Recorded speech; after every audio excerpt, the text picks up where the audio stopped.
लड़की बाज पड़ोसी। ये हैं मिस्टर मनसुख। उम्र 60 साल। वैसे तो इनकी उम्र है राम नाम जपने की, पर मनसुख दिन रात अलग अलग लड़कियों का नाम जपते रहते हैं।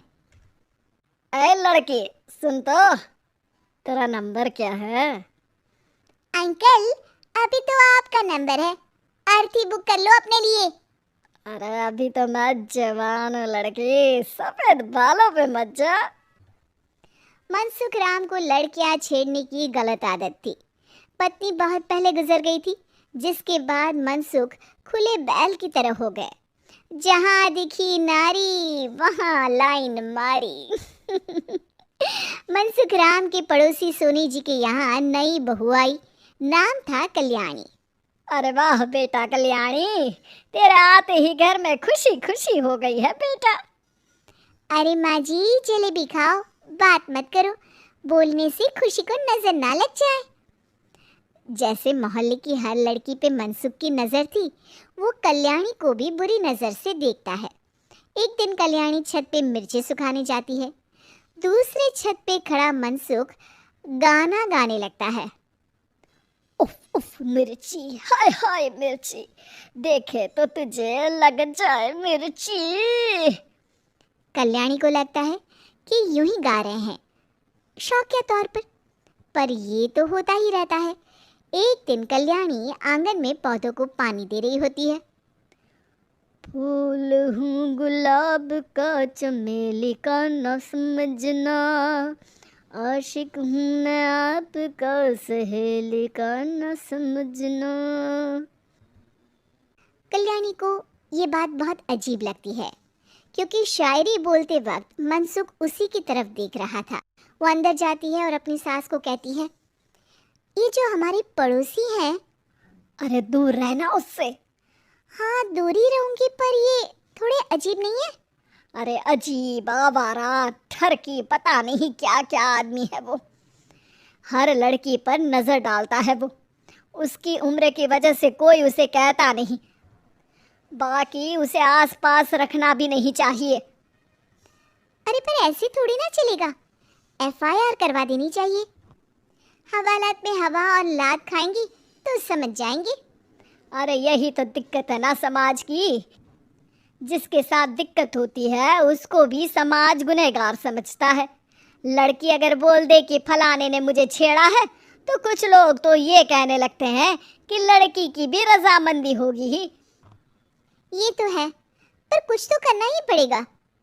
नहीं बेटा, कुछ मत कर। जबरदस्ती हम किसी से लड़ेंगे नहीं। हमारा परिवार इज्जतदार परिवार है। कीचड़ में जाएंगे तो हम भी तो गंदे हो जाएंगे ना। लेकिन सासू माँ, कीचड़ में जाए बिना गंदगी कैसे साफ होगी? अरे बेटा, मैं तो यही कहूंगी कि तू नई बहू है, अपना रुतबा बना बाकी औरतों में। अपनी समझदारी से, अपने काम से इन चक्करों में मत पड़ बेटा। बहू सास की बात ना चाहते हुए भी मान लेती है। और कई ऐसे मौके आते हैं जब मनसुख बहू पर उल्टे कमेंट्स करता है।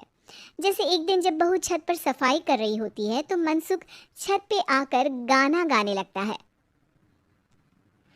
तेरा ध्यान किधर है, तेरा हीरो इधर है, तेरा हीरो इधर है। मेरा ध्यान तो आपकी हरकतों पे ही है, थोड़ा आप भी ध्यान दो कि क्या कर रहे हो आप। अरे बहुत तीखी हो और मुझे मिर्ची पसंद भी है। अरे वाह। बुढ़ाओ कहीं के। बहू वापस अपने कमरे में नीचे चली जाती है। वो किसी को बताती नहीं है कि आज मनसुख ने उसे क्या कहा, ताकि घर में टेंशन ना हो। एक दिन बहू घर के बाहर रोड पर ठेले वाले से सब्जी खरीदने जाती है। भैया, प्याज के भाव कम करो ना, बिना प्याज काटे ही रुला दोगे वरना।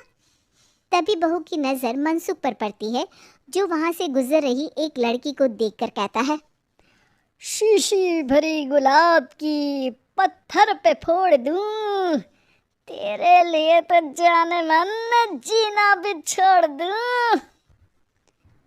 लड़की सहम जाती है। उसकी उम्र शायद 18-19 साल की रही होगी। बहू ने जब ये देखा कि मनसुख ने इतनी छोटी उम्र की लड़की को तंग किया है तो वो घर में जाके अपने पति से कहती है, तुम्हारा पड़ोसी मनसुख, अरे बहुत नीच आदमी है। अरे कुछ करते क्यों नहीं उसका? अरे मैं क्या करूं? पड़ोस में गंदगी है, हटानी तो पड़ेगी ना। मेरा साथ दोगे? दूंगा, लेकिन करना क्या है? हम फंसेंगे तो नहीं ना? डरो मत, अच्छे काम करने से डरना नहीं चाहिए। उस दिन कल्याणी अच्छे से तैयार होती है और मनसुख के घर जाती है। अरे वाह, आज तो घर में चांद उतर आया है। आपकी शायरी, आपके गाने मुझे यहाँ खींच लाए। शाम को मेरे पति और सास घर पर नहीं रहेंगे, आप मेरे घर आ सकते हैं चाय पीने। अरे जरूर जरूर, मुझे पता था तुम समझदार हो, पर इतनी जल्द मुझे पसंद करने लगोगी ये नहीं सोचा था। चाय पे इंतजार रहेगा। मनसुख शाम को कल्याणी के घर चला जाता है। आप बेडरूम में बैठिए, वहाँ चाय पियेंगे। अरे वाह, बेडरूम में चाय मनसुख हंसता हुआ बेडरूम में जाता है और वहाँ का नज़ारा देख के घबरा जाता है। वहाँ पर मोहल्ले की वो सारी लड़कियाँ खड़ी हैं जिनको आज तक मनसुख ने छेड़ा था।